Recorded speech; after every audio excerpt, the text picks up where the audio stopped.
Shalom, bon Erev Shabbat Balak. C'est le nom de la paracha qui nous raconte cette histoire extraordinaire où Balak a peur des Béné Israël, des Hébreux qui vont vers la terre d'Israël. Et là, il se demande qu'est-ce qu'il peut faire. Faire la guerre, il sait qu'il va perdre puisqu'il a vu les défaites qu'ont eu Sichon et Og, qu'il les protégeait. Donc il s'est dit, il ne reste que la bouche, la force de la bouche. Il va consulter, inviter Balaam, pour maudire Chas v'Shalom, le peuple juif, sachant que par expérience, que ce qu'il fait et ce qu'il dit, il se réalise. Donc, il lui propose une somme importante, il invite venir ce peuple, le voir et le faire Chas v'Shalom ce qu'il veut. Et là, il le fait monter sur des hauteurs et il lui dit voilà, c'est ce peuple-là qui va nous anéantir, il faut absolument qu'on s'en débarrasse. Et Bilam, après une longue dialogue avec Dieu, qui l'autorise de partir, etc., va dire impossible de les maudire. Pourquoi? Ki merosh tsuri mer'enu ou migvaot ashurenu. Je le vois des hauteurs des rochers et des collines, je le vois, je le contemple. D'ailleurs, tout ce qu'il a dit Bilam, c'était de façon poétique. Que veut dire? Dans le sens chat, c'est qu'il était en hauteur pour voir. Balak l'a emmené dans un endroit qui est assez haut pour pouvoir contempler tout le peuple.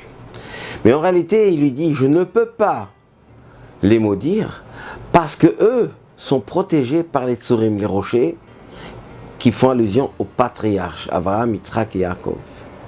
Et Gvaot, les collines, fait allusion aux matriarches, Sarah, Rivka, Rachel et Léa.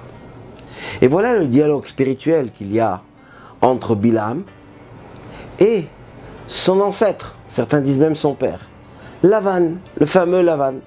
Laban, le beau-père de Yaakov, le père des 4 femmes, des 4 épouses de Yaakov. Et lui, au moment où Jacob devait le quitter, il dit non. Habanim, banai, vabanot, bnotai. Tes enfants, les fils et les filles sont à moi, m'appartiennent. Lavan symbolise le monde matériel, le monde profane. On va appeler ça le monde non juif. Et Lavan dit à Yaakov, toi encore tu es de l'ancien temps, mais la jeunesse m'appartient.